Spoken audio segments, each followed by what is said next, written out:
sem negociação com trabalhadores, Santander quer abrir agências nesse sábado.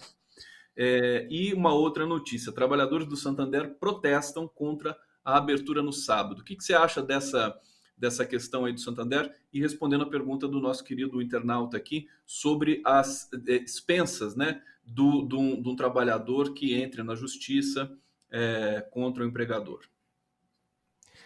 Essa questão do pagamento, né, de despesas pelo trabalhador que entra na justiça, isso foi decidido agora recentemente pelo STF, foi declarado inconstitucionalidade. Demorou muito, né, quase 2 anos, quase 4 anos, né, após a vigência da reforma trabalhista.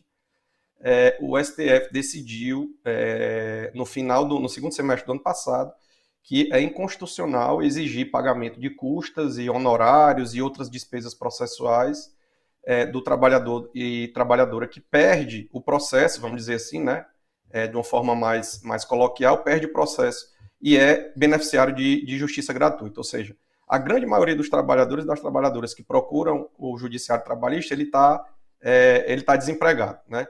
Como dizem aí, a justiça do trabalho é a justiça dos desempregados, porque quem está com seu emprego tem receio de sofrer, com exceção de servidor público, né?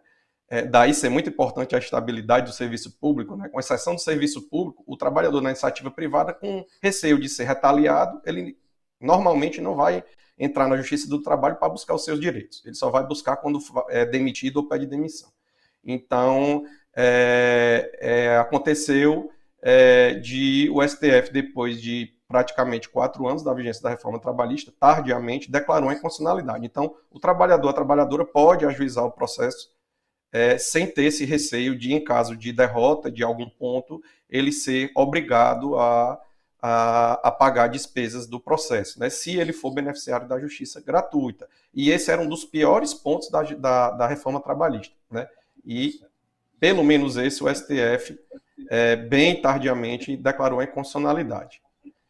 Demorou, sobre mas o Santander. Demorou. Santander. Pode falar. Não, sobre o Santander, assim, em tese eu procuro não falar sobre casos concretos, né? Mas dessa situação do Santander eu acompanhei somente na imprensa, né? Estou acompanhando na imprensa e nas mídias, nas redes sociais. O que eu posso falar é sobre essa questão do trabalho aos sábados dos bancários, de forma ampla e abstrata, né?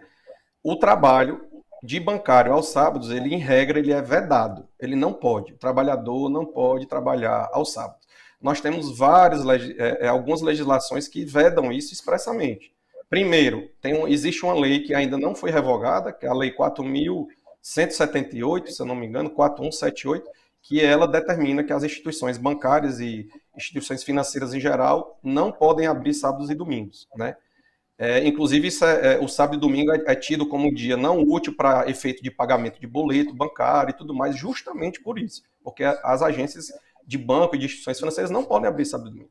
A CLT é expressa em dizer que a jornada de trabalho dos bancários é de segunda a sexta, e não tem espaço para interpretação na CLT de que pode haver trabalho no sábado e no domingo, né?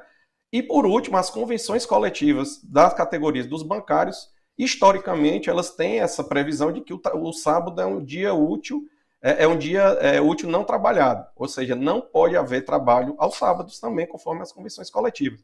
Então, partindo desse pressuposto, não. A resposta seria não poderia haver trabalho aos sábados. Mas, diante de uma excepcionalidade, pandemia, poderia haver abrir uma exceção?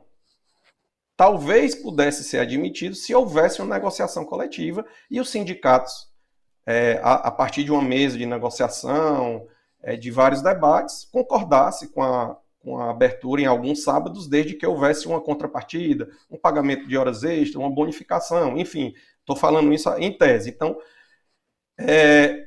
talvez pudesse ser admitido excepcionalmente em caso de negociação coletiva. Eu, Vladimir, pessoa estudioso do direito, eu entendo que não, que nem nessa situação poderia haver abertura aos sábados.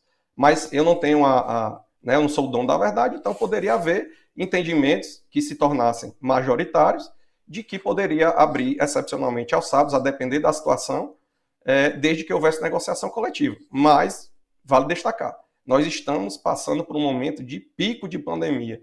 Então, eu acho assim, altamente, para não dizer outras coisas, insensível, né? Qualquer empregador que não há trabalho dia de sábado e domingo, submeter seus trabalhadores a mais um dia de risco ao contágio de Covid e de influenza, que é o que está acontecendo nesse momento. Então, ainda tem essa questão do aspecto de saúde, do aspecto sanitário, que essa situação, em tese, de abrir empresas que não abrem normalmente aos sábados ou aos domingos, é mais insensível ainda e só ratificaria a questão da ilegalidade dessa exigência, né?